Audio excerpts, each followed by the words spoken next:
Vitthala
पडता जडभारी दाशी आठवावा हरी मग तो होणी देशीन आड घाली सुदर्शन नामाच्या चिंतनी 12 वाटा पळती विघ्नी मग तो होणी देशीन आड घाली सुदर्शन तुका म्हणे प्राण करा देवाशी अर्पण मग तो होणी देशीन आड घाली सुदर्शन विठ्ठल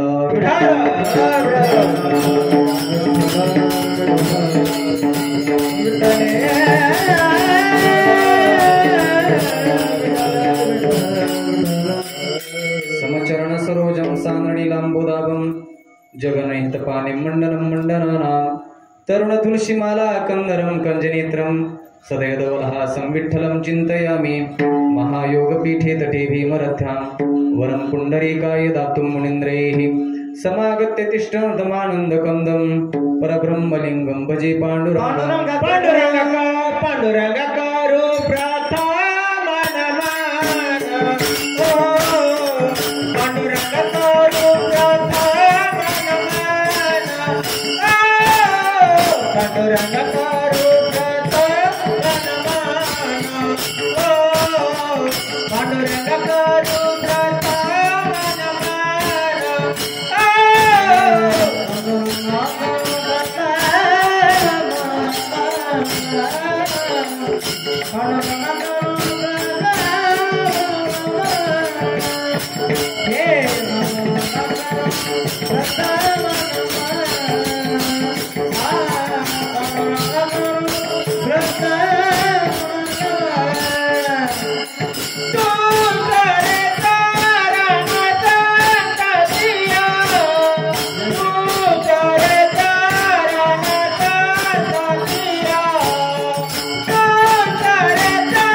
पांडुरंगा करू प्रथम नमन दुसरी चरण संतांच्या त्यांच्या कृपादान एकतेचा विस्तारू बाबाजी सद्गुरु दास तुकाज यांची केली स्मरण होई सकळ विद्यांची अधिकरण ते जीवंदू श्रीचरण श्री गुरूंचे ते नमस्कारोने आता ओम नमो ज्ञानेश्वरा करुणा करा दयाळा तुमचा अनुग्रह लादलो पावन झालो चराचरी वचन ऐका कमळापती माझी रंकाची विनंती करजोडी तो कथे काळी आपण असावे जवळी पडता जडभारी दाशी आठवावा हरी मग तो होणे देशीन आडगाली सुदर्शन.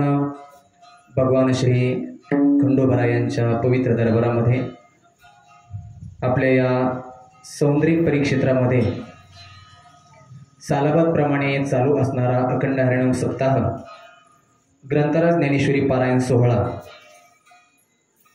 हरिभक्तीपरायण गुरुवर्य परमपूज्य प्रभाकर महाराज बोधले दादा यांच्या आशीर्वादाने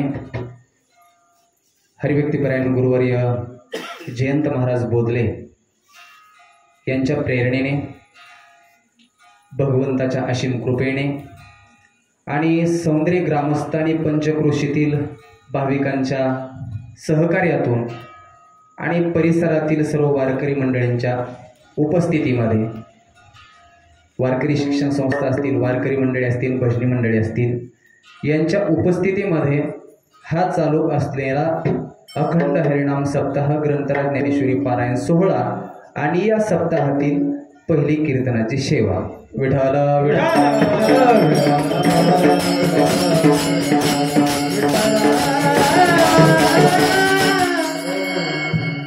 सेवेसाठी उच्चारलेला जो अभंग आहे जगद्गुरु श्रीमंत श्री तुकाराम महाराज यांचा 4 चरणांचा नामाची महती सांगणारा संकट पडल्यानंतर भगवंताचा धावा केल्यानंतर काय फायदा होतो आणि भगवंतासाठी आपलं जीवन कसं समर्पित करावं अशा आशयाचा सुंदर असा 4 चरणांचा अभंग आहे. अभंगाचा गोषवारा मी सुरुवातीलाच केला.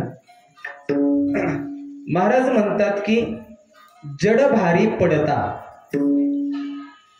दाशी हरी आठवावा. आपल्यावरती कुठल्याही प्रकारचं जर संकट आलं तर आपण भगवंताचा धावा केला पाहिजे. असं केल्यानंतर काय होतं मग तो भगवान परमात्मा कुठल्याही प्रकारचा शीन होऊ देत नाही.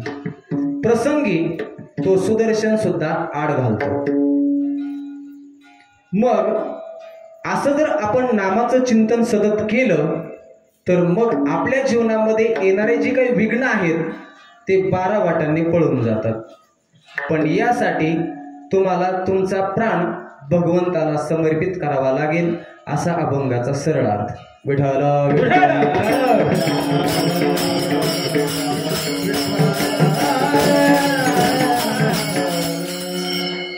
आनंद वाटला. पहिला दिवस आहे आणि खूप छान असं वातावरण आहे. श्रोती मंडळी चांगले आहेत.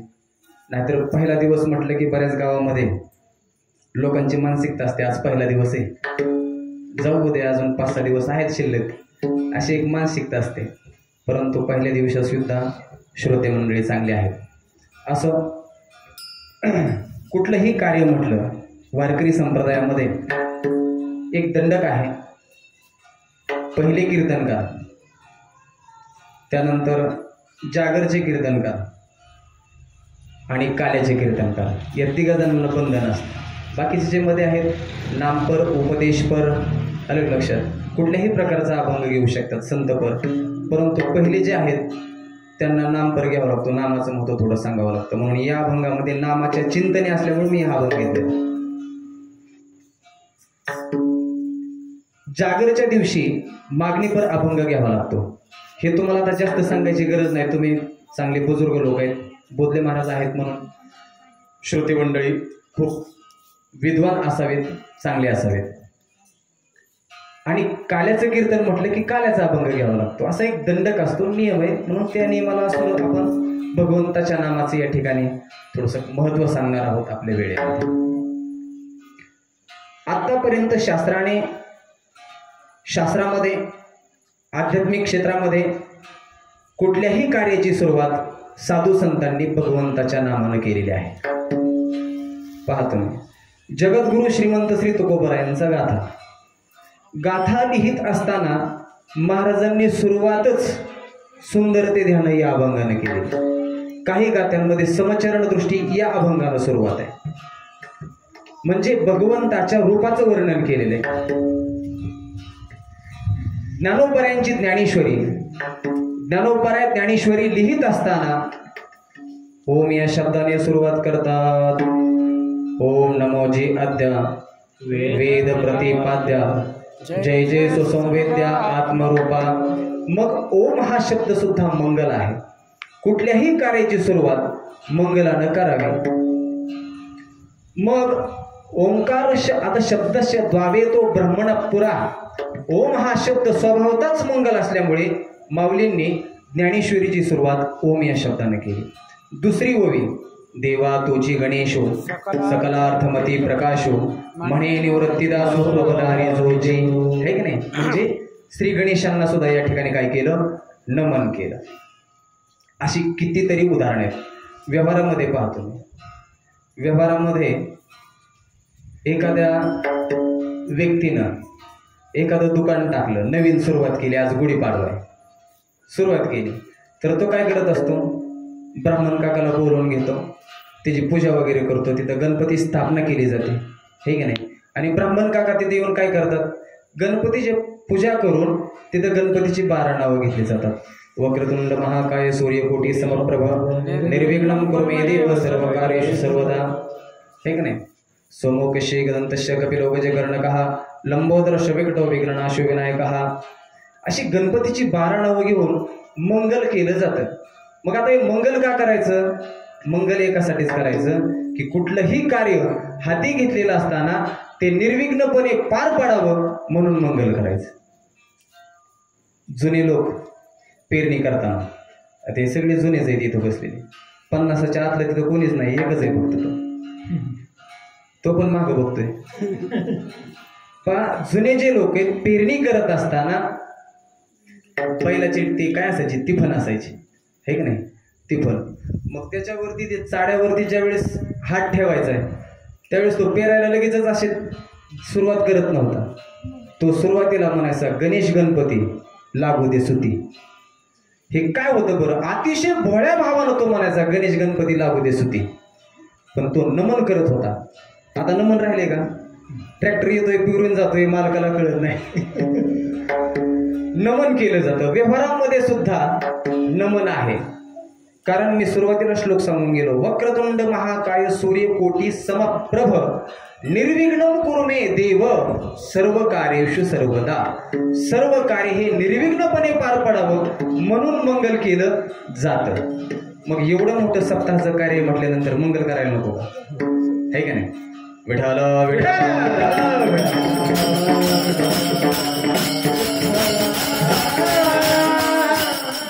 या सप्ताहामध्ये भगवंताचं नावच घ्यायचंय, दुसरं काय घ्यायचंय का? एक ग्रंथ आहे, तुम्ही पाहिला असेल नसेल पाहिला, पण तुम्हाला एक ग्रंथ सांगतो. ज्या ग्रंथामध्ये ज्ञान सांगितलं नाही, वैराग्य सांगितलं नाही, तितिक्षा नाही, काहीच सांगितलं नाही, काहीच नाही सांगितलं, फक्त भगवंताची नाव आहेत, असा एक ग्रंथ आहे. कोणाच्या पाण्यात आहे का पहा? एक ग्रंथ आहे ज्याच्यामध्ये फक्त भगवंताची नाव आहेत. सांगता येईल? त्याच्यामध्ये नावं सांगतो तुम्हाला किती आहेत. 1000 नाव आहेत भगवंताची. विष्णू सहस्रनाम, बरोबर आहे. विष्णू सहस्रनाम, सहस्र म्हणजे 1000. भगवंताची 1000 नावे. आता मला सांगा, ज्या ग्रंथामध्ये फक्त भगवंताची नावच आहेत त्या ग्रंथाला मंगल करण्याची काय आवश्यकता आहे? कारण देवाचं नावच मंगल आहे, तरी सुद्धा त्या ग्रंथाला मंगल केलेले. ओम विश्वम विष्णुर्वषट्कारो भूत भव्य भवत प्रभो भूतकृत भूतकृद्भाव भूतात्मा भूतभावनः. ओम हे भगवंताचं नाव आहे आणि ओम या शब्दानं त्या ग्रंथाला मंगल केलेले. म्हणजे मंगल करण्याची प्रथा, मंगल हे केलंच पाहिजे, कार्य निर्विघ्नपणे पार पाडावं, हा त्याच्या पाठीमागचा उद्देश. विठाल विठाल.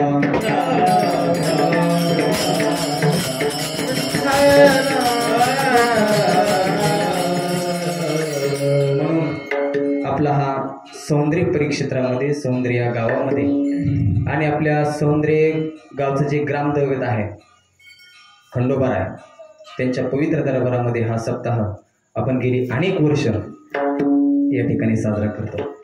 पण या सप्ताहाचं प्रयोजन, या सप्ताहाचं आयोजन, या सप्ताहाचा उद्देश हा कळाला पाहिजे.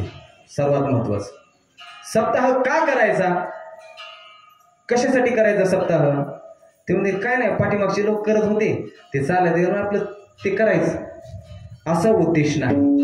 सप्ताह करण्याचा संकोचित दृष्टिकोन कधीच ठेवायचा नाही. आयोजकांनी, गावकऱ्यांनी त्याचा व्यापक दृष्टिकोन ठेवायचा. आमचे गुरु महाराज सांगतात, कुठल्याही कार्याचा तुम्ही व्यापक दृष्टिकोन ठेवा, त्याच्याकडे अभ्यास दृष्टीनं पहा. का करायचं कीर्तन, कशासाठी करायचा हा अट्टहास, कशासाठी करायचं? बऱ्याच लोकांना जर विचारलं ना, तुम्ही माळ का घातली, त्यांना सांगताच येत नाही. पहा बरं का विजय महाराज, वस्तुस्थिती आहे, आपण जे करतोय ते का करतोय हे तरी कळायला पाहिजे की नाही. माळ घातली पण का घातली, ते म्हणले घातली राव, पण मला नाही सांगता येत का. साहजिक आहे, परंतु माहीत असलं पाहिजे. गंध का लावतो आपण, पंढरीची वारी आपण का करतो, कशासाठी करतोय आपण पंढरीची वारी, एकादशीचं व्रत आपण का करतो, नामस्मरण का करतो, या सर्व गोष्टी कळायला पाहिजेत. आता जर नसतील कळाल्या तुम्हाला आतापर्यंत, इथून पुढे तुम्ही जाणून घ्या. विठाल विठाल.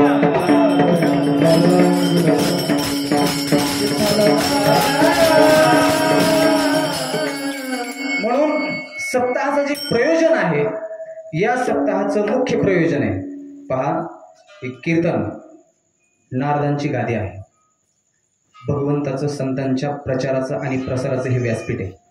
खूप पवित्र आणि खूप व्यापक व्यासपीठ आहे. या व्यासपीठावरून संतांचे विचार समाजापर्यंत पोहोचवायचे, का विनोद पोहोचवायचे, संतांचे विचार समाजापर्यंत पोहोचवायचे आणि समाजाला खऱ्या अर्थानं उन्नत करायचे. म्हणून साधू संतांनी आतापर्यंत हाक दिली, उठा जागे वारे आता, स्मरण करा पंढरीनाथा, भावे चरणी ठेवा माता, चुकवे व्यथा जन्मांच्या, धनदारा पुत्रजन, बंधू सोयरे पिशवून, सर्व मिथ्या हे जाणून शरण रेखा देवाची. है की नाही? जागे व्हा म्हटले, उठा जागे व्हा आता तरी पुढे, हाची उपदेश नका करू नाश आयुष्याचा, सांगतो तुम्हाशी हजारे माथाला, नाही तरी गेला जन्मवाया. किती सांगितलं संतांनी, किती सांगितलं, वेळोवेळी हाक देऊन सांगितलं, तुम्ही जागे व्हा, उठा, परमार्थाला लागा आणि आपलं स्वतःचं हित करून घ्या. जे संतांनी सांगितलं तोच संदेश कीर्तनाच्या माध्यमातून समाजापर्यंत पोहोचवायचा आहे. हे कीर्तनाचं मुख्य प्रयोजन आहे. आणि म्हणून त्याच उद्देशाने आपण परमार्थामध्ये सहभागी झालं पाहिजे. मी काल यूट्यूबमध्ये चॅनलला कम्युनिटीला एक प्रश्न विचारलेला होता, वोटिंग. कीर्तन हे कोणत्या उद्देशानं ऐकलं पाहिजे असा प्रश्न लिहिलेला होता आणि त्याला खाली 2 पर्याय दिले, मनोरंजन म्हणून आणि मानवी जीवनाचं कल्याण म्हणून. अगदी सोपे 2 पर्याय होते. कोणत्या उद्देशाने कीर्तन ऐकलं पाहिजे, साहजिक लोकांना त्यातून सुद्धा शहाणे झाले. कारण कीर्तन मनोरंजनाचा उद्देश ठेवून कधीच कीर्तन ऐकायचं नाही, कधीच नका ऐकू. त्यात आपलं नुकसान आहे, कीर्तनकाराचं नुकसान होईल न होईल तो बाप पुढचा आहे, परंतु कीर्तन ऐकणाराचं ते खूप मोठं नुकसान आहे. मनोरंजनाचा जर उद्देश आपण ठेवला तर त्यामध्ये आपलं फार तर तुमचा टाइमपास होईल, आलं लक्षात. परंतु मानवी उद्धाराची अगदी छोटंसं पाऊल सुद्धा आपण पुढे सरकणार नाही. म्हणून कीर्तनाचं जे प्रयोजन आहे, संतांच्या विचाराचा प्रसार आणि संतांच्या विचाराचा प्रचार करणं हा एकमेव उद्देश आहे. आणि त्याच उद्देशाने आज आपण या ठिकाणी जगद्गुरु श्रीमंत श्री तुकोबरायांच्या अभंगावरती यथामती बोलण्याचा प्रयत्न करणार. मानवी जीवन जे आहे, खऱ्या अर्थानं मानवी जीवन खूप महत्वाचं आहे. आपण कधीतरी विचार केला पाहिजे या मानवी जीवनाचा, कधीतरी एक वेळेस शांत बसून विचार केला पाहिजे. कारण प्राणी भरपूर आहेत या पृथ्वी तलावावरती, प्राणी भरपूर आहेत, पण त्यामध्ये मनुष्य हा प्राणी थोडा वेगळा आहे हे आपण समजून घेतलं पाहिजे. पहा, शास्त्र सांगतं, काही केले खेचरे, काही केली गोचरे, चरे अचरे ते बहु एके. हे की नाही? पाण्यात राहणारे, जमिनीवरती राहणारे, आकाशात उडणारे, हे की नाही, असे शास्त्र सांगतं. अंडज, जारज, भूद्विज आणि श्वदज, घामातून निर्माण होणारे, वीर्यातून निर्माण होणारे, आहे का नाही, अंड्यातून निर्माण होणारे आणि बीजातून निर्माण होणारे, अशा 4 खाणी आहेत. त्यापैकी मनुष्य ही एक योनी आहे. आणि विचार करा, इतर प्राणी पण आहेत, पण इतर प्राण्यांमध्ये आणि माणसामध्ये खूप मोठी तफावत आहे, खूप मोठी तफावत आहे. मला तुम्हाला विषयावरती आणायचंय. कोणा सगळ्यात महत्वाची तफावत, मनुष्य बोलतो, इतर प्राणी बोलतात का? कधी पाहिले बोलताना? कुत्रा बोलताना कधी पाहिलं? गाढव बोलताना कधी पाहिलं? झाड बोलताना कधी पाहिलं? कधीच नाही. फक्त मनुष्य प्राणी बोलतो, मनुष्य प्राणी चालतो, इतरही प्राणी काही चालतात. मनुष्य शरीर उभा आहे, इतर शरीर सर्व आडवी आहेत. फक्त एकच शरीर उभा आहे, मनुष्य शरीर सोडता. त्या शरीराचं नाव आहे झाड, वृक्ष, आहे का नाही? ते एक उभा आहे, पण त्याच्यामध्ये न्यूनता आहे. ते आपली जागा सोडता येत नाही, स्थलांतर करता येत नाही त्याला. ते अचल आहे का नाही? ज्या ठिकाणी जन्म झाला तिथंच झाडाचा शेवट होतो. मला जास्त विषयांतर करायचं नाही, परंतु इतर प्राण्यांमध्ये आणि मनुष्यामध्ये एक सगळ्यात मोठा फरक सांगतो तुम्हाला, तो म्हणजे ज्ञानाचा, तो म्हणजे बुद्धीचा. इतर प्राण्यांमध्ये बुद्धी, ज्ञान नावाचा घटक दिलेला आहे, परंतु तो फक्त पोट भरण्यापुरता दिलेला आहे. मनुष्य उद्धाराचं ज्ञान हे फक्त माणसामध्ये. याला ओवी सांगतो तुम्हाला भागवतातली, बाहुल्य मनुष्य देही निज ज्ञान घातली पाही, जेने ज्ञाने देही विदेह पायी पावशी. हे का नाही? हे शरीर आपल्याला भगवंतानं भगवंताच्या प्राप्तीकरिता दिलेले आणि त्यामुळे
भजनासाठी अतिशय सुंदर देह दिला, पण या देहावरती आपण विचारच करत नाही. एक सहज मला आठवलं आता म्हणून सांगतो. आमचे गुरु महाराज मामासाहेब दांडेकर महाराजांची एक गोष्ट सांगतात कीर्तनामध्ये.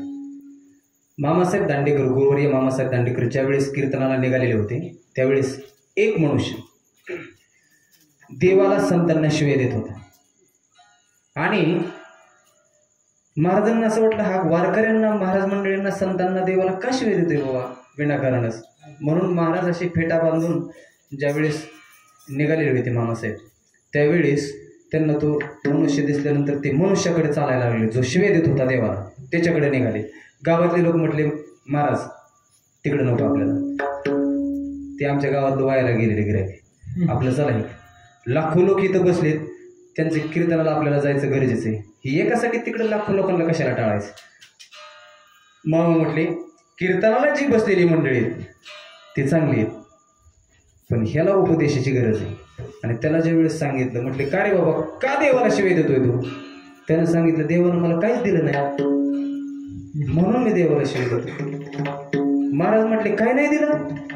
म्हटले, आता मग ठीक आहे, तू एक काम कर, तुझ्याकडची एक वस्तू मला दे जी तुला देवानं दिलेली आहे, त्या वस्तूच्या मोबदल्यात मी तुला 2000 रुपये देतो.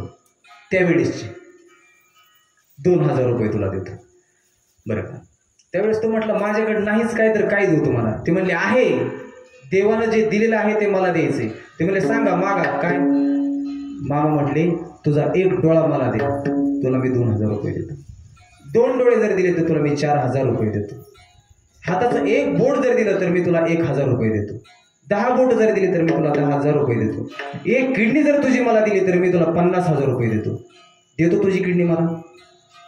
त्यावेळेस त्या माणसाला कळालं आणि तो म्हटला, महाराज मला देहाची किंमतच कळाली नव्हती आतापर्यंत. आणि तो मामांच्या पाया पडला आणि मामांबरोबर कीर्तनाला आला.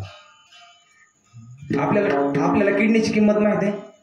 किडनीची किंमत आपल्या शरीरामध्ये किती किडनी आहेत हे तर माहिती आहे का. आपल्या शरीरामध्ये ज्याच्या किडन्या फेल आहेत त्यांना विचारतो बाबर का. आपल्या शरीरामध्ये 2 किडनी आहेत, ठीक आहे ना. 2 किडनी आहेत आपल्या शरीरामध्ये. ज्यांची किडनी फेल झाली त्यांना किडनीची किंमत विचारा. ज्याला डोळा नाही त्याला डोळ्याची किंमत विचारा. ज्याला पाय नाही त्याला पायाची किंमत विचारा. खूप भयानक परिस्थिती. आमच्या गावातलं आत्ताचं उदाहरण आहे. अक्षरशः दोन्ही किडनी फेल होते. बापाने एक किडनी काढून दिली. तुम्हाला सांगतो, किडनी जर फेल असली ना कोणावरती तो प्रसंग येऊच नाही. अलग लक्षात. डायलिसिस करावं लागतं 8 दिवसाला. डायलिसिस मशीनच्या द्वारे रक्त फिल्टर करावं लागतं. कारण आपल्या शरीरातील किडनी आपल्या शरीरातलं सतत रक्त शुद्ध करत असते हे आपल्याला माहीतच नाही. भगवंतानं ती व्यवस्था केलेली. किती उपकार आहे देवाचा आपल्यावर. पहा, एवढं चांगलं शरीर दिले आपल्या पश्चात नागे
नारायण नाशे जीवपण भवरोग. पहा, म्हणून आपण सावध झालं पाहिजे, देहाचं महत्त्व करून घेतलं पाहिजे आणि परमार्थाकडे वाटचाल केली पाहिजे. म्हणून मानवी जीवन जगत असताना प्रत्येक मनुष्यावरती पहा सुख दुःखाचे प्रसंग येत असतात. सुख आणि दुःख आहे का नाही, कारण हे जगच मुळात द्वंद्वानं भरलेले आहे. निंदा स्तुती, मान अपमान, काळा गोरा, चढ उतार, सुख दुःख, गरीब श्रीमंत, ज्ञानी अज्ञानी, नीती अनिती, सत्य असत्य, चांगला वाईट, आणखीन किती सांगू. हे द्वंद्वानं भरलेलं जग आहे सगळं, आलं लक्षात.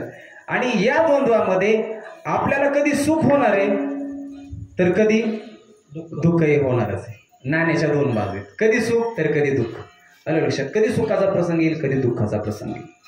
आणि या विठ्ठल विठ्ठल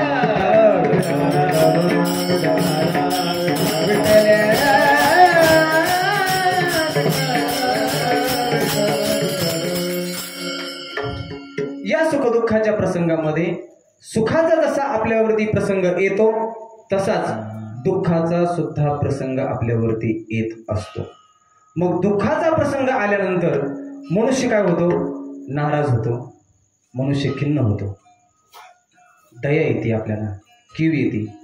नको कोणावरती संकट, नको कोणावरती कठीण प्रसंग, सर्वांचं जीवन सुखात असावं, कोणावरती अडीअडचणी येऊ नयेत, सगळेजण सुखात राहावेत असं आपल्याला वाटत असतं. एक वेळा कारी या दुःखावे गाळे, एक वेळा कारी या दुःखावे गाळे, एक वेळा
कोणावरती दुःखाचा प्रसंग येऊ नये, आहे का नाही.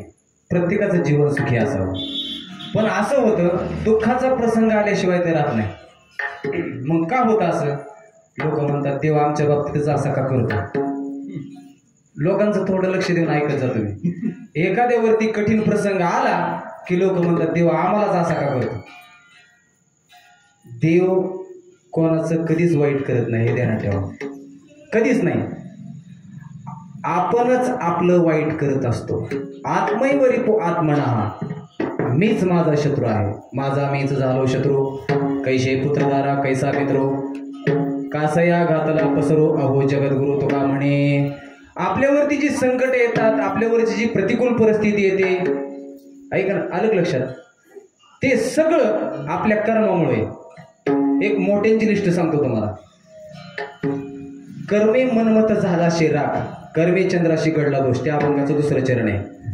कर्मे चंद्राशी घडला दोष, कर्मे भार वाहती कुर्म शेष, कर्मे कर्मोक ब्रह्म देखा. आणखीन सांगतो. कर्मे श्रीराम वनवासा गेला, कर्मे रावण क्षयो पावला, कर्मे दशरथ वियोगे मेला, वियोग घडला सीतादेवी. खूप मोठ्यांची लिस्ट आहे ज्यांच्या जीवनामध्ये खूप कठीण प्रसंग आले, कितीतरी मोठ्यांची लिस्ट आहे. मग आपलं काय कुठं घेऊन बसायचं? आपलं असतं तरी काय संकट पाहतो मी. पण एवढीशा संकटांना आपण काय करतो? खिन्न होतो, नाराज होतो. एखाद्यावरती येत असेल कठीण प्रसंग, पण कठीण प्रसंगामध्ये महाराज म्हणतात खिन्न न होता, दुःखी होता, तुमच्यावरती ज्यावेळेस संकट पडेल ना त्यावेळेस तुम्ही काय करा? भगवंताचं स्मरण करा. अभंगाचं पहिलं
जडभारी दाशी आठवावा हरी.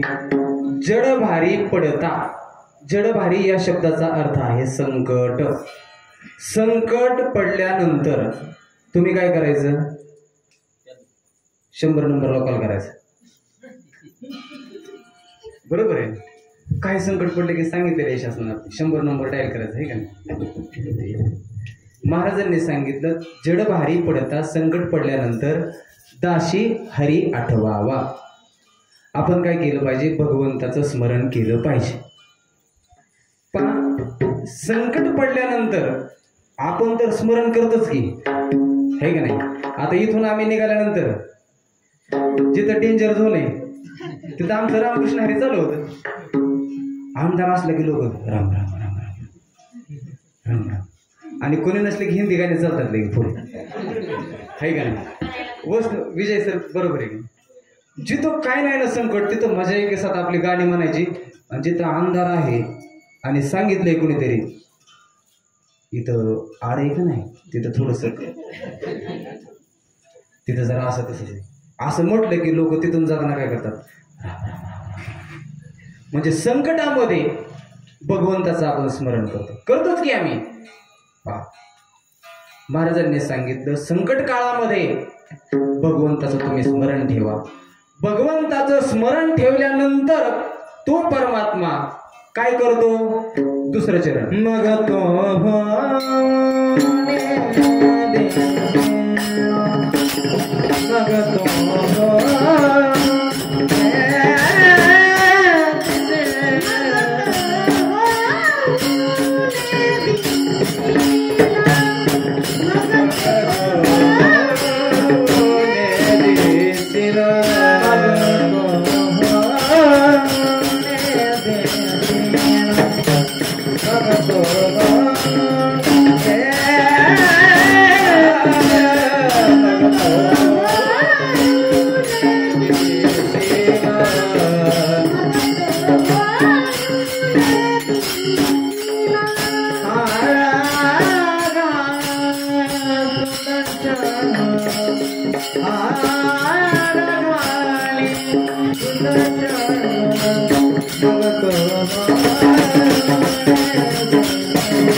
मग तो होऊन दिशेन आड घाली सुदर्शन. भगवान परमात्मा तुम्हाला कुठल्याही प्रकारचा शीन म्हणजे दुःख होऊ देणार नाही. त्या संकटातून तुम्हाला भगवान परमात्मा सही सलामत सोडवल्याशिवाय राहणार नाही. जरी नाही सोडवलं, कारण इथं महाराजांनी शब्द काय वापरले, शीन होऊ देत नाही म्हणजे त्याचं दुःख होऊ देत नाही. आता प्रारब्धानुसार जे आपल्यावरती संकट येणार आहेत ते तर येणारच आहेत. ते काय आपण त्यामध्ये बदल करू शकत नाही का? बदल करू शकतो आपण. आपल्या नशिबात आपल्याला बदल करता येईल का? ज्ञानोबा म्हणतात, काल लाटीचे लिहिले न पुशल्या काही केले, काळे गोरे पुन धुतले फिटोनीने. माऊली म्हणतात ललाटीचे लिहिले, ललाट म्हणजे कपाळ, कपाळावरती लिहिलेलं काही केल्या पुसत नाही. ते कितव्या दिवशी लिहिलं जातं? पाचव्या दिवशी. कोण लिहित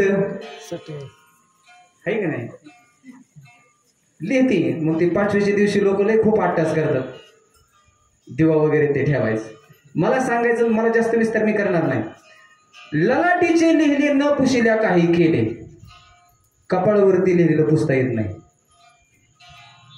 पहा, मग नशिबात बदल करता येत नाही म्हणलं मग काय होतं? थोडंसं छेडछाड करता आली पाहिजे, आहे का नाही? बदल होतो, पण कधी? त्याला एक तुम्हाला प्रमाण सांगतो. एका जनार्दनी भोग प्रारब्धाचा, हरी कृपे त्याचा नाश झाला. भगवंताची कृपा जर झाली तर प्रारब्ध सुद्धा बदलू शकतं, प्रारब्धाचा नाश होऊ शकतो, आहे का नाही? पण भगवंताची कृपा पाहिजे. चला पुढं. जी आपल्या नशिबामध्ये संकट आहेत ते संकट तर येणारच आहेत. याच्या अगोदर कितीतरी जणांची तशी उदाहरण आहेत. प्रल्हादाशी पिता करीतो जाचनी, परितो स्मरे मनी नारायण, आहे का नाही? प्रल्हादावरती किती संकट आली, तेवढी तर आपल्यावरती आली नाहीत का? कोणाला बसल्यापैकी कडेवरून ढकलून दिलं कोणी? हातीच्या पायाखाली कोणाला दिलं का बसलेल्यांपैकी? कोणाला इथं नाही. विष कोणाला पाजलं का? अहो, कोणाला काय त्रास झाला नाही.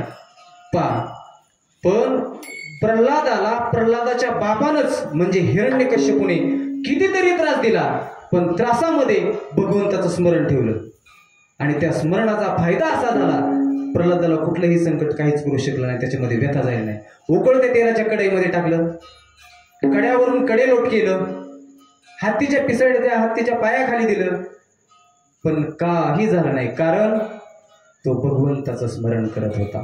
पडता जडभारी दाशी आठवावा हरी, आहे का नाही? अशी कितीतरी जणांची उदाहरण येतो. कितीतरी. गजेंद्र हत्ती नकरानं पाय धरला, आहे का नाही? नकरानं पाय धरला आणि पाय धरल्यानंतर भगवंतानं हाक मारली. कोणाला? पहिल्यांदा पत्नीला हाक मारली, नंतर मुलांना हाक मारली, नंतर पाहुणेरावळे जवळचे लांबचे सगळे नातेगोते जवळ केले. म्हटले माझा नकरानं पाय धरलेला आहे, मला वाचवा, मी खूप मोठ्या संकटामध्ये. गजेंद्राने पहा, आणि सगळे गोळा झाले आणि सगळ्यानं गजेंद्र हत्तीला सोडवण्याचा प्रयत्न केला, पण सगळ्यांचा प्रयत्न फेल गेला, काहीच नाही झालं. गजेंद्र हत्ती जसा जसा पाण्यामध्ये जातोय तसं तसं नातेवाईकांना कळालं, आता प्रयत्न करून उपयोग.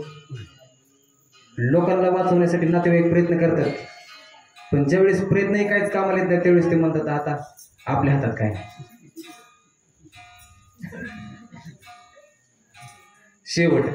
आणि मग महाराजांनी सांगितलं नाही तर अंतकाळीचा सोयरा तुका म्हणे विठोधरा. सगळ्यात सोयरा शेवटचा सोयरा तोच आहे पहा, सोडवणार आपल्याला. म्हणून त्याला हाक मारायची संकट काळामध्ये, आहे की नाही. प्रल्हादानं हाक मारली, गजेंद्रानं हाक मारली, द्रौपदीनं हाक मारली, आहे का नाही. कितीतरी जणांची उदाहरणे आहेत. निर्वाणी गोविंद आशे मागे पुढे काहीच साकडे पडून येते, अशा पद्धतीने. उत्तर भारतामध्ये संत मीराबाई होऊन गेल्या. पग घुंगरू बांध मीरा नाची रे, पग घुंगरू बांध मीरा नाची रे. विष का प्याला रानाने भेजा, विष का प्याला रानाने भेजा. पीबत मीरा हासी रे, पीबत मीरा हासी रे. बग घुंगरू बांध मीरा नाची रे, बग घुंगरू बांध मीरा नाची रे. पहा, संत मीराबाईचं उदाहरण आहे. मीराबाईंना त्यांच्या धीरांनी विषाचा ग्लास दिला होता. म्हटली ही मीराबाई भगवंताचं भजन करते, हिला भगवंताच्या भजनाशिवाय दुसरं काहीच कळत नाही. आणि त्या भगवंताच्या भजनाच्या ध्यासामध्ये आणि त्या छंदामध्ये ती पायामध्ये घुंगरू बांधते आणि नाचते. ही आपल्या कुलाचा काय करणार आहे, अपमान करणार आहे, कुलघातक ठरणार आहे, कुलनाशक ठरणार आहे, हे की नाही. आणि म्हणून त्या राजानं असं ठरवलं, धीरानं असं ठरवलं, मीराबाईला विष द्यायचं. मग दासींजवळ दुधाचा प्याला दिला, त्याच्यामध्ये विष कालवलं आणि तो दुधाचा प्याला त्यावेळेस दासींजवळ दिला आणि त्यांना सांगितलं की फक्त मीराबाईला सांगायचं हे कृष्णाचा प्रसाद आहे म्हणून. कृष्णाचा प्रसाद आहे म्हटल्यानंतर मीराबाई पिणार आहे. आणि म्हणून तो ग्लास विषाचा आला आणि मीराबाईच्या समोर ठेवला. म्हणलं सांगितलं कृष्णाचा प्रसाद आहे. प्रसाद आहे म्हटल्या बरोबर संपूर्ण ग्लास पिऊन टाकला. विष का प्याला राणाने जे भेजा, हे का नाही. आणि त्याचा परिणाम काय झाला, अहो भगवंताचं भजनच होतं ना सारखं, हे का नाही. मग तो होणे दिशीर, कुठल्याही प्रकारचं संकट काहीच नाही झालं, हे का नाही. आणि मीराबाई पूर्ववत पुन्हा भगवान श्रीकृष्णांचं भजन करू लागले. म्हणजे संकट समयी सुद्धा आपण काय केलं पाहिजे, भगवंताचा दावा केला पाहिजे. अशी कितीतरी भक्तांची उदाहरणं आहेत. आणि नुसतं संकट दूर करतो हे तर आहेच, शील होऊ देत नाही. वेळ पडला तर तो सुदर्शन सुद्धा आड घालतो, आड घाली सुदर्शन. कारण अंबरीश राजाची एक कथा आहे, सांगतो तुम्हाला, भजन करा. गडोबा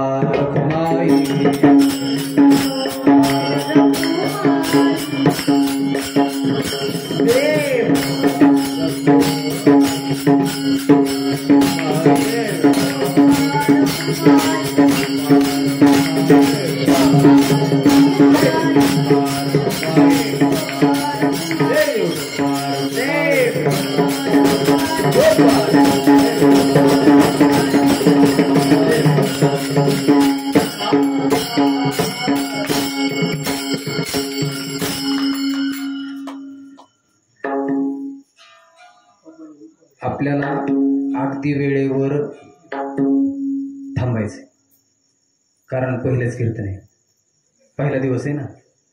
आणि आज गुढीपाडवा आहे, श्री गणेश माझ्याकडेच आलेले आहे. आणि पहिल्या दिवशी जर कीर्तनकारांनी 11:30 आणि 12 वाजले, यातले निम्म गिऱ्हाईक तुटतं. आमच्याकडे कसं आहे, पहिला दिवस त्रास झाला, लोक म्हणतात आज 11:30 आणि 12 वाजेपर्यंत कुठं असते का. 11चं टायमिंग आहे, आपलं वेळ आहे. 11मध्ये आपल्याला अगदी चालीन सहित 11पर्यंत, म्हणून हे गड्याळे बघायचे. समयो जाना समयो जाना समयो जाना फलतेनो. मोठ्या माणसाने वेळेचा विचार करायचा असतो. मोठी जी माणसं असतात वेळेचा खूप विचार करतात. मी एकदा स्वर्गीय दिलीप गांधी नगरचे खासदार असायचे, त्यांच्या बंगल्यावरती गेलो आम्ही. आणि त्यांचा तो शेड्यूल तिथे लावलेला होता. तो मी सहज वाचला त्याच्या त्या कॅबिनला गेल्यानंतर. सहज वाचल्यानंतर मिनिटांचं गणित होतं. 3:05 या गावामध्ये, 4:07. तुम्ही म्हणता आता 7 वाढचे 3 वाढले असते, 10 मिनिटं म्हणले असते तर काय बिघडलं असते का? पण नाही, 3:07. हे गाव अमुक अमुक. तिथून पुढचा दौरा जाणार. म्हणजे वेळेचं भान असलं पाहिजे. त्यामुळे मी कटाळतो नको मारा, चांगलं कटाळ. हे वेळ खूप महत्वाची. आणि ज्याला वेळेचं महत्व कळतं का नाही, तो जीवनात कधीच आयुष्य होत नाही. वेळेचं फक्त महत्व कळायला पाहिजे. त्यामुळे तुम्ही म्हणता बरं आहे बाबा, मग वेळेचं महत्व 11ला सुटते बरोबर. प्रयत्न तसा करायचा, कधी थोडं 11च्या पुढेही जातं. अंबरीश राजाची कथा. सुदर्शन आड लावलेलं आपल्याला एक उदाहरण सांगायचं. अंबरीश राजा होता, तो द्वादशीचं व्रत करायचा. द्वादशी कधी येते? एकादशीच्या दुसऱ्या दिवशी. तुम्हाला सर्वांना ठाऊक आहे की नाही, तुम्ही जाणकार आहेत सगळे. एकादशीच्या दुसऱ्या दिवशी द्वादशी. आणि एकादशीचं जे व्रत आहे ते खरं शास्त्र पद्धतीने जर पाहिलं तर 3 दिवसाचं व्रत आहे. याला प्रमाण सांगतो तुम्हाला, म्हणजे तुमच्या लक्षात येईल. दशमी व्रताचा आरंभो, दिंडी कीर्तन करा समारंभो, तेने तो स्वयंभो संतोष पावे. हे का नाही, दशमीलाच एकादशी व्रताची सुरुवात होते. दशमी व्रताचा आरंभ, दिंडी कीर्तन करा समारंभ. कीर्तन केलं पाहिजे, दिंडी काढली पाहिजे दशमीच्या दिवशी. एकादशीच्या दिवशी हरिजागर कीर्तन केलं पाहिजे. आणि द्वादशीच्या दिवशी वेळेत पारणं सोडलं पाहिजे. म्हणून अंबरीश राजा जो होता, तो अंबरीश राजा द्वादशीचं व्रत करायचा. काही पुराणांमध्ये एकादशीचं व्रत करणारी पण मंडळी होऊन गेली. एकादशीचं अतिशय निष्ठेनं व्रत करणारी माणसं. अलग लक्षात. आता एकादशीचा विचार जर केला तर खूप भयानक आहे.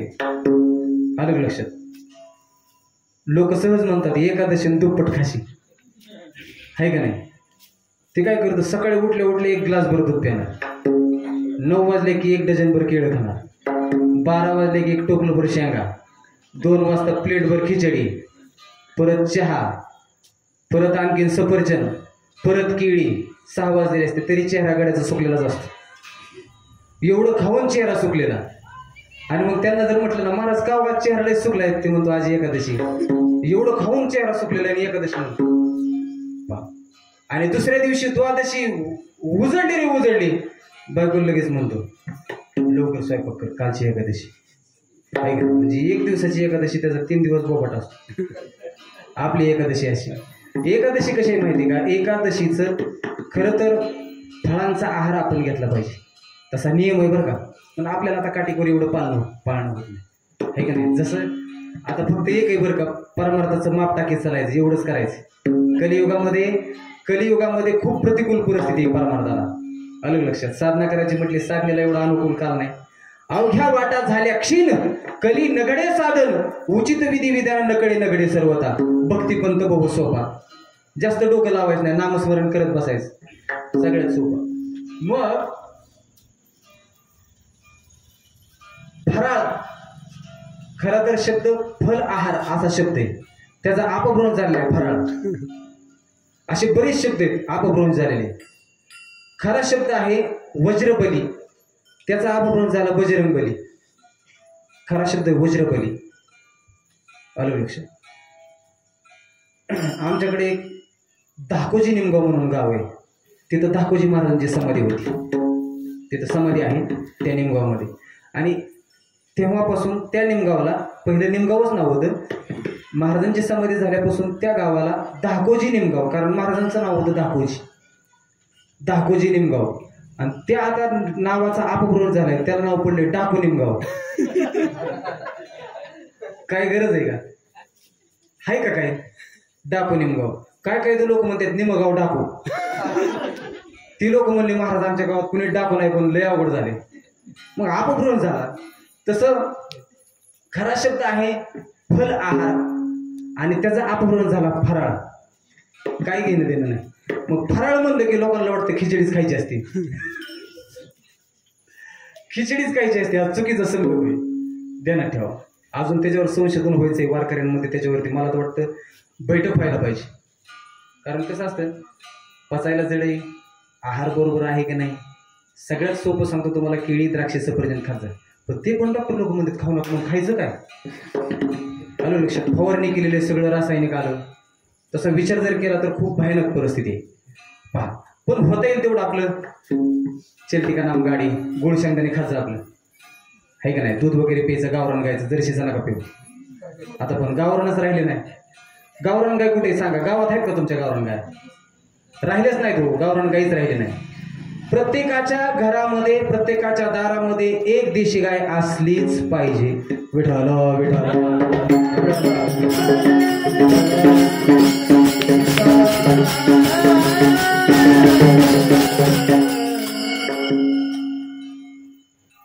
अर्धा कप गाईचं गोमूत्र जर दररोज सकाळी उपवाशी पोटी जर घेतलं तर कुठल्याच प्रकारचा आजार होत नाही.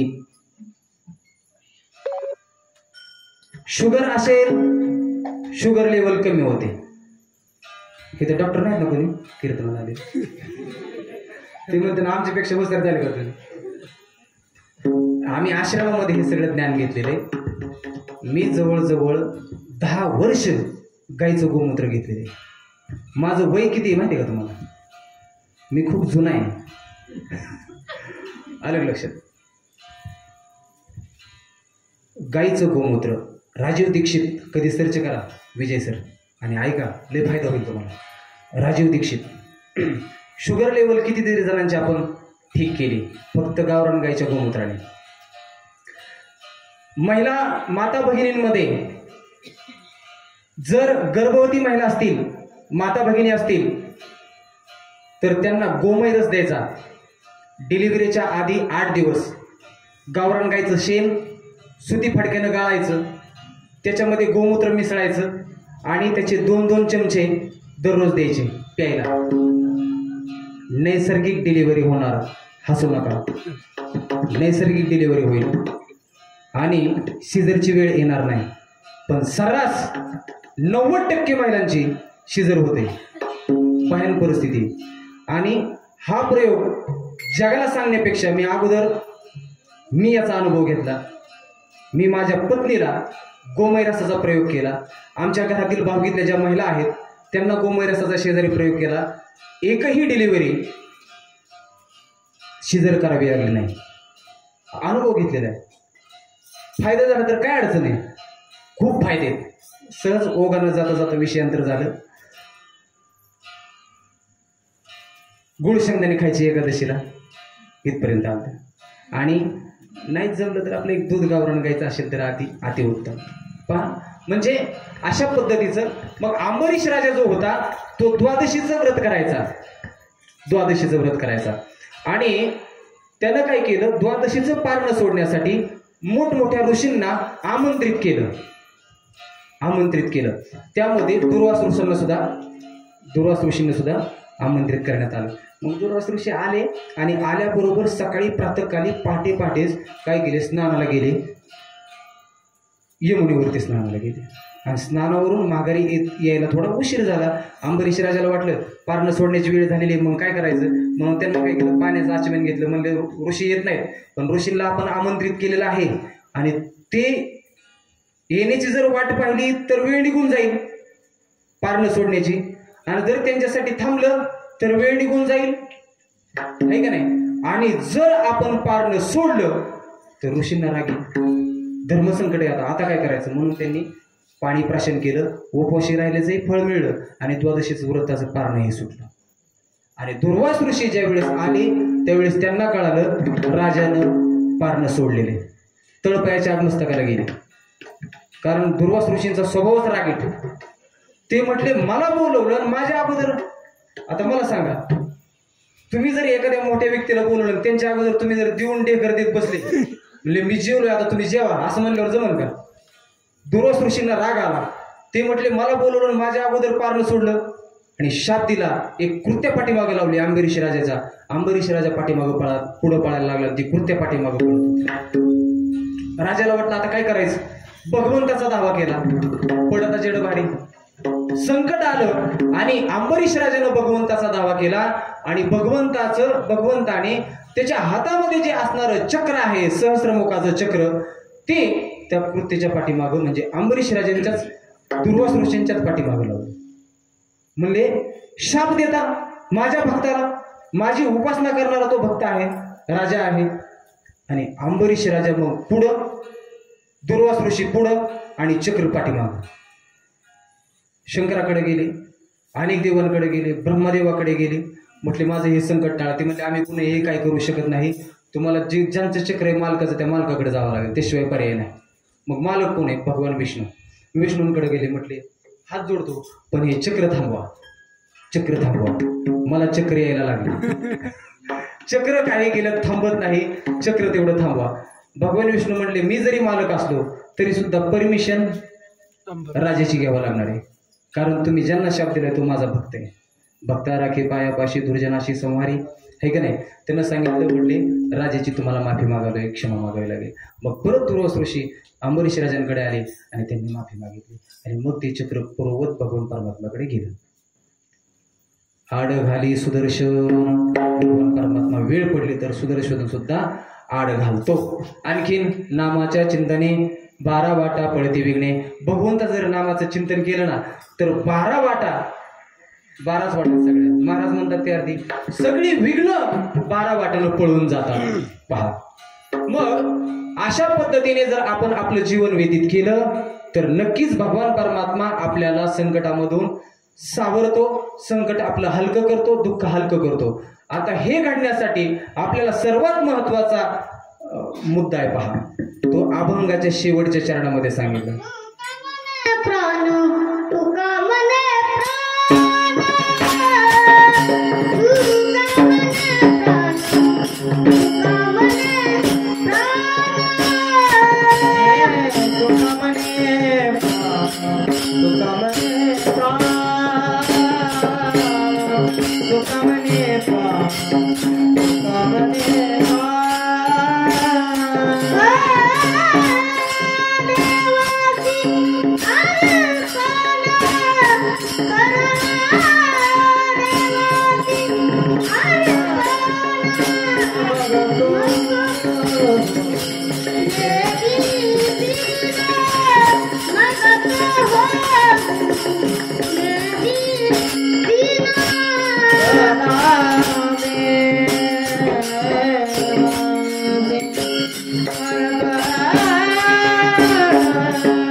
आड घाली सुदर्शन तुका म्हणे प्राण करा देवाशी अर्पण.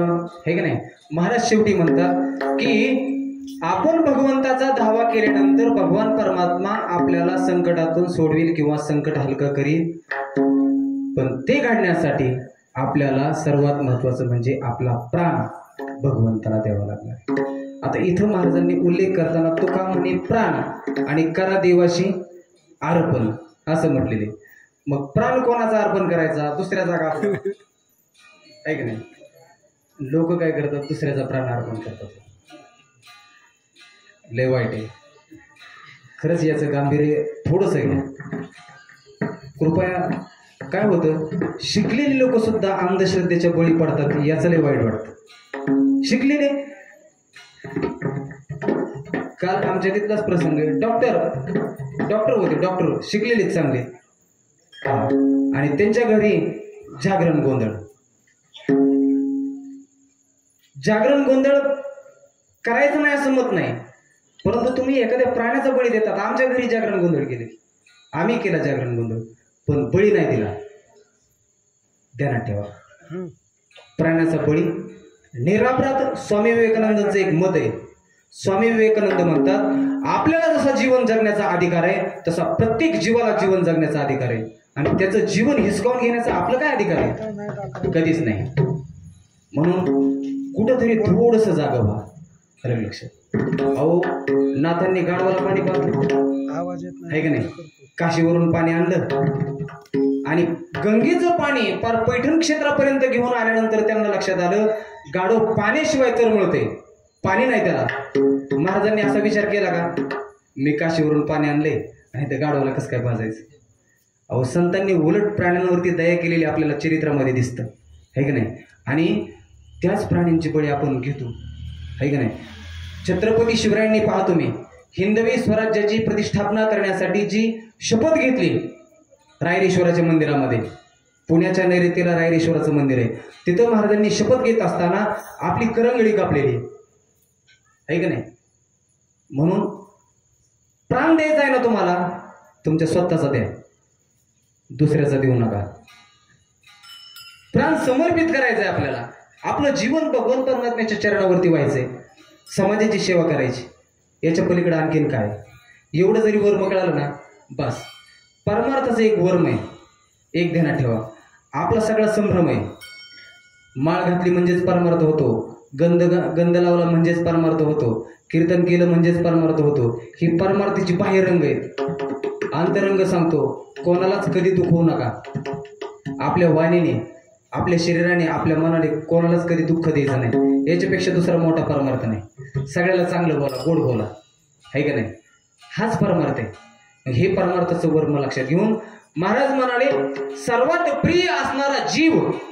आपल्याला सर्वात प्रिय काय? पैसा प्रिय, पत्नी प्रिय, मुलं प्रिय, मित्र प्रिय, गाव प्रिय, समाज प्रिय, नातेवाईक प्रिय, राजकारणी लोक प्रिय. आपल्याला कोण प्रिय? आपल्याला फक्त आपला जीव प्रिय. जीवापेक्षा आपलं दुसरं कोणीच प्रिय नाही. पहा, सगळ्यात जास्त माणसाला स्वतःचा जीव आवडतो. माकडीनीचं उदाहरण माहिती आहे का तुम्हाला? पाण्याची टाकी असते एक रिकामी, त्यामध्ये एक माकडीन सोडतात आणि तिचं पिलू असतं, माहिती आहे ना? माहिती आहे सर्वांना, पण ऐका आता. माकडीनेचं पिलू ज्यांना माहित नाही त्यांना ऐकतील ते. तुला माहिती आहे ही गोष्ट? नाही माहिती? ऐक. पहा, माकडीनेचं पिलू आणि माकडीन एका रिकाम्या टाकीमध्ये सोडतात.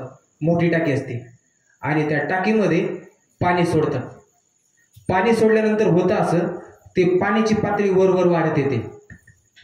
गोट्याला असणारं पाणी गुडघ्यापर्यंत येतं. त्यावेळेस ती काय करते? आपल्या पिलाला उचलून कडेवरती घेते, माझं पिलू पाण्यात बुडेल म्हणून. आणि मग गुडघ्यापर्यंतचं पाणी परत कमरेपर्यंत येतं. कमरेपर्यंत असलेलं पाणी परत काय करतं खांद्यापर्यंत येतं. त्यावेळेस ती काय करते, कमरेवरचं पिलू तिचं ते खांद्यावरती घेते आणि ज्यावेळेस नाकातोंडामध्ये पाणी जायला लागतं त्यावेळेस तीच माकडी आपल्या पिलाला पायाखाली घेते.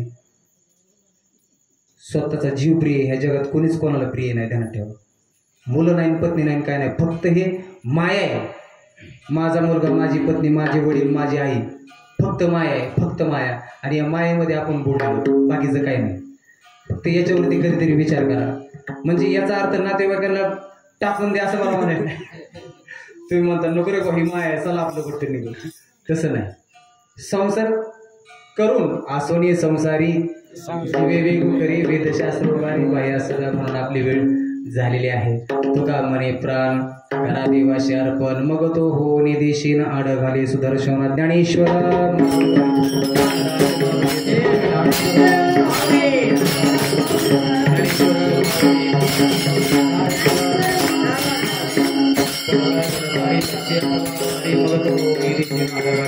नामाच्या चिंतनी बारा वाटा पळते विघ्ने, तुका म्हणे प्राण करा देवाशी अर्पण, मग तो हो निदेशीन आड घाले सुदर्शन. आपल्या या सौंदर्य परिक्षेत्रामध्ये सालाबादप्रमाणे चालू असणारा अखंड हरिनाम सप्ताह आणि या अखंड हरिनाम सप्ताहामधील आपल्या या गावचं ग्रामदैवत खंडोबा यांच्या पवित्र दरबारामध्ये हा सोहळा चालू आहे. आणि या गावामध्ये पहिल्यांदाच येण्याचा योग आला. आमचे हरिभक्तीपारायण श्रीहरी महाराज लावंड आणि आमच्या गावचे श्रीहरी महाराज, असे दोन श्रीहरी महाराजांची युती बऱ्याच दिवसापासून आहे आणि प्रेम आहे. आणि त्यांच्या दोघांच्या फोनच्या माध्यमातून ते म्हटले, महाराज तुमच्याकडे आहेत का कीर्तनकार बेस्ट छान? ते म्हणले छान आहेत. ते म्हटले छान आहेत. मग ते म्हटले कार्यक्रम घ्यायचा आहे. मग श्री गणेशाचं काम माझ्याकडे आलं, सेवा आली माझ्याकडे. असो श्री हरी महाराजांच्या प्रेमातून या ठिकाणी येण्याचा योग आला. आणि आल्यानंतर हरिभक्तीपरायण आमचे परमार्थिक स्नेही विजय सर गवसाने ना, गवसाने तुम्ही गवसले मला गवसाने, आणि सर्व भजनी मंडळी, आमचे वारकरी शिक्षण संस्थेतील सर्व ही महाराज मंडळी, पुढे छोटे महाराज, आमचे शंभू महाराज, आमचे चिरंजीव सुद्धा एवढेच आहेत. म्हणून हे सर्व महाराज मंडळी, विनेकरी असतील, सर्व श्रोती मंडळी असतील, अतिशय प्रेमानं हे श्रवण करणारी सर्व मंडळी. पहा, तुम्ही महेशाच्या मूर्ती, मी दुबळा अर्चित अशी भक्ती, मी दुबळा आहे आणि तुम्ही सगळी महेशाच्या मूर्ती आहात. म्हणून सगळ्यांना, सर्व माता भगिनी सर्वांना मी धन्यवाद देतो. आणि सर्वात महत्त्वाचं म्हणजे साऊंड सिस्टीम, खूप खूप धन्यवाद. बरं, कारण साऊंड सिस्टीम चांगली असली तर कार्यक्रम व्यवस्थित. आत्ताच्या कीर्तनकारांना काही जरी नसलं तरी चालतं, टाळ मृदंग नसलं तरी चालेल, सिस्टीम चांगली पाहिजे. पहा ना तुम्ही.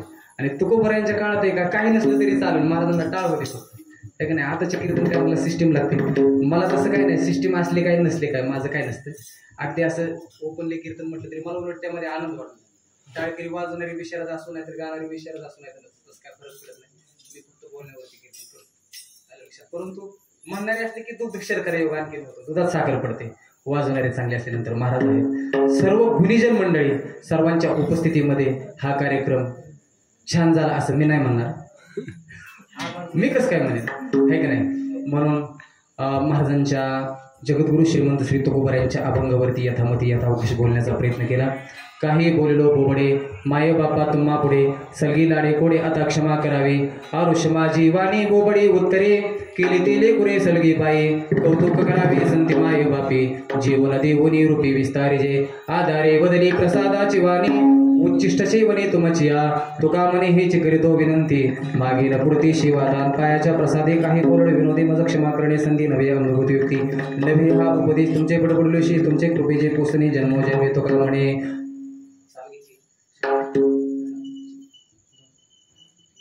तुकाराम तुकाराम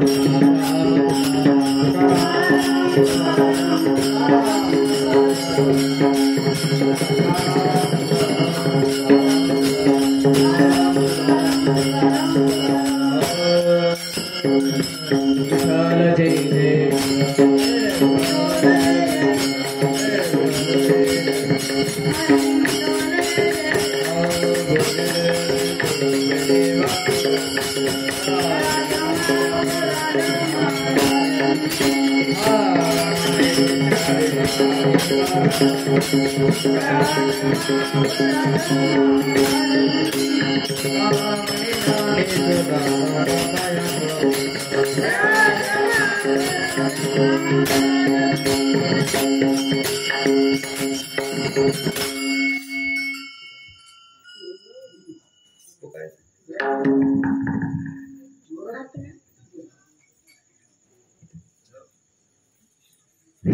हॅलो.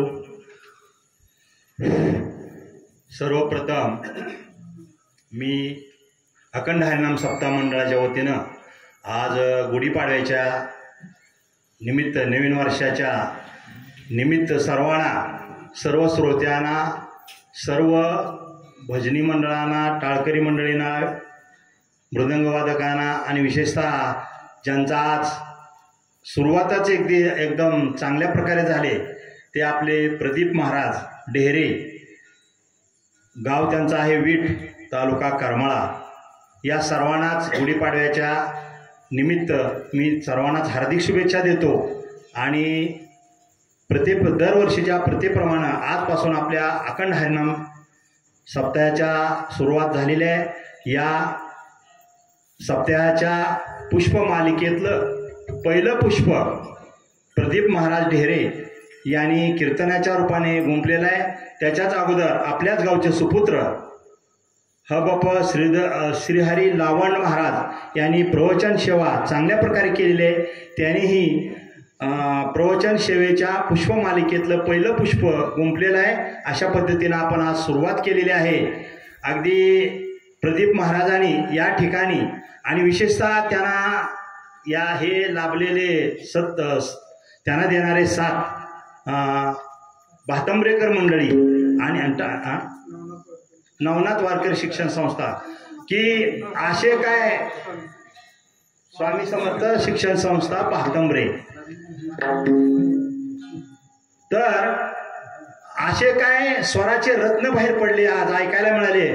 आणि मी जे बोलतोय ते आज आपण सर्वांनीच अनुभव घेतलेला आहे की हे निश्चितच एक दिवस आपल्या महाराष्ट्राचे एक चांगले गायक, चांगले कलाकार होणार आहेत.